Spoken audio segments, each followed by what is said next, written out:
भगवान राम की नगरी अयोध्या हजारों महापुरुषों की कर्म भूमि रही है। ये पवित्र भूमि हिंदुओं का एक आस्था केंद्र रही है। अयोध्या की भूमि पर भगवान राम का जन्म हुआ था। आज की इस वीडियो को पूरी ज़रूर देखना। हम जानेंगे जिस मंदिर को तोड़ा गया था वो मंदिर किसने बनवाया और वो मंदिर कैसा दिखता था। चलिए शुरू करते हैं।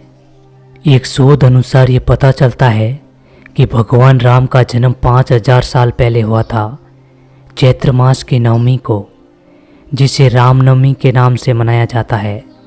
अयोध्या पहले कौशल जनपद की राजधानी थी।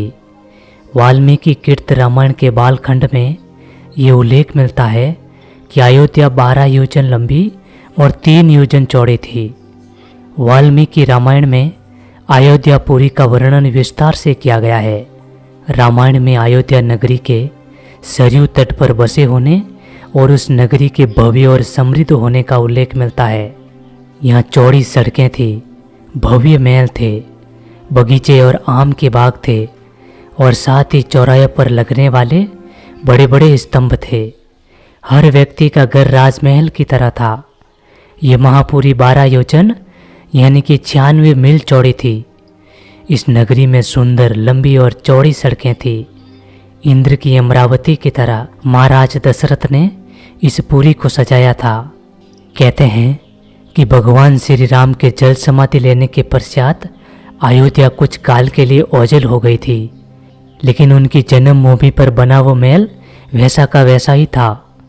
भगवान श्री राम के पुत्र कुश ने एक बार पुनः राजधानी अयोध्या का निर्माण करवाया था। इस निर्माण के बाद सूर्यवंश की 44 पीढ़ियां तक का अस्तित्व रहा है। उसके बाद उनके आखिरी राजा महाराजा बृहदल तक अपने चरम पर रहा। कौशल राज बृहदल की मृत्यु महाभारत के युद्ध में अभिमन्यु के हाथों हुई थी। महाभारत के युद्ध के बाद अयोध्या ओझल हो गई, मगर श्री राम जन्मभूमि का अस्तित्व फिर भी बना रहा। उसके बाद ये उल्लेख मिलता है कि ईसा के लगभग 100 वर्ष पूर्व उज्जैन के चक्रवर्ती सम्राट विक्रमादित्य एक दिन आखेट करते करते अयोध्या पहुंच गए थे। विक्रमादित्य को इस भूमि पर कुछ चमत्कार दिखाई दिया। तब उन्होंने खोज आरंभ की और पास के योगी व संतों की कृपा से ये ज्ञात हुआ कि ये भूमि श्री राम की अवध भूमि है। इन संतों के निर्देश से सम्राट ने यहाँ भव्य मंदिर बनवाया, साथ ही कूप सरोवर महल भी बनवाए। कहते हैं कि उन्होंने श्री राम जन्मभूमि पर काले रंग के कसौटी वाले पत्थर के 84 स्तंभों पर विशाल मंदिर का निर्माण करवाया था। इस मंदिर की भव्यता देखते ही बनती है। विक्रमादित्य के बाद के राजाओं ने समय समय पर इस मंदिर की देखरेख की।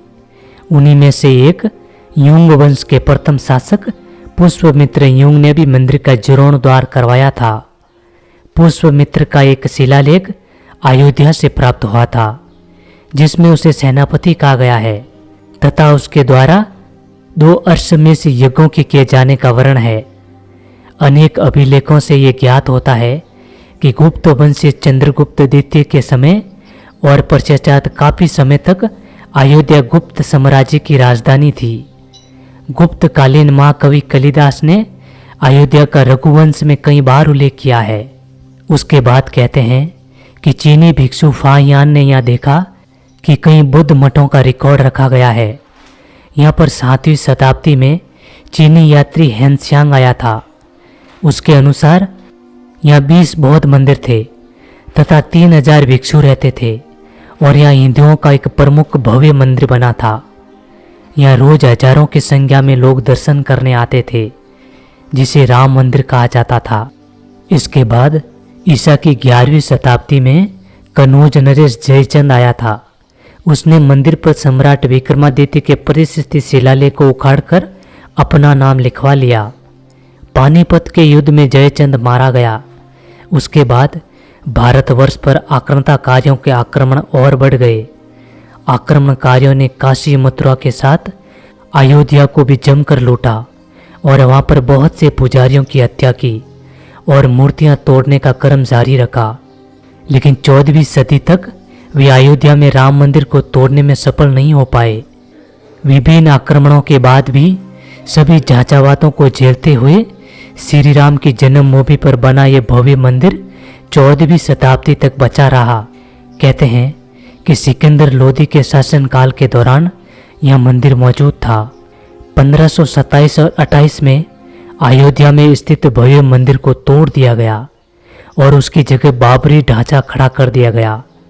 कहते हैं कि मुगल साम्राज्य के संस्थापक बाबर के एक सेनापति ने बिहार अभियान के समय अयोध्या में श्री राम मंदिर को तोड़ने का फरमान जारी किया था और मस्जिद बनवाने का फरमान जारी किया। उसके बाद 1992 तक ये विद्यमान रही।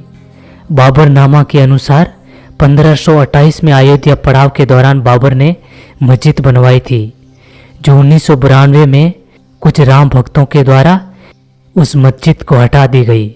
दोस्तों, आज हमारे भगवान राम का मंदिर बन रहा है, लेकिन मुझे समझ नहीं आ रहा कि मैं खुशी मनाऊं कि हमारा मंदिर बन रहा है और या फिर दुख मनाऊं कि हमारा मंदिर तोड़ा ही क्यों गया। दोस्तों, यदि हम इतिहास की गहराई में जाकर देखते हैं तो हमें एक बात का पता चलता है कि हमारे पूर्वजों में एकता नहीं थी और शायद यही कारण रहा कि 500 सालों तक हमारे भगवान को एक टेंट में रखा गया और यही कारण रहा एकता ना होने के कारण हमें अदालत में ये केस लड़ना पड़ा और भगवान को अदालत के रास्ते अपनी जगह पर वापस आना पड़ा। यदि हिंदुओं में एकता होती तो शायद हमारा मंदिर टूटता ही नहीं, और यदि टूट भी जाता तो उसके बाद इस तरह अदालत में चक्कर नहीं काटने पड़ते। दोस्तों, भगवान राम हमारे भगवान है और यदि भगवान को ही तोड़ दिया और हमारे अस्तित्व को ही मिटाने की बात आए तो वहाँ पर हमें एक हो जाना चाहिए। दोस्तों, उम्मीद है ये वीडियो आपको पसंद आया होगा। यदि आपको ये वीडियो पसंद आया हो तो हमारे चैनल को सब्सक्राइब जरूर करना। मिलते हैं अगली कहानी में, तब तक के लिए जय श्री राम।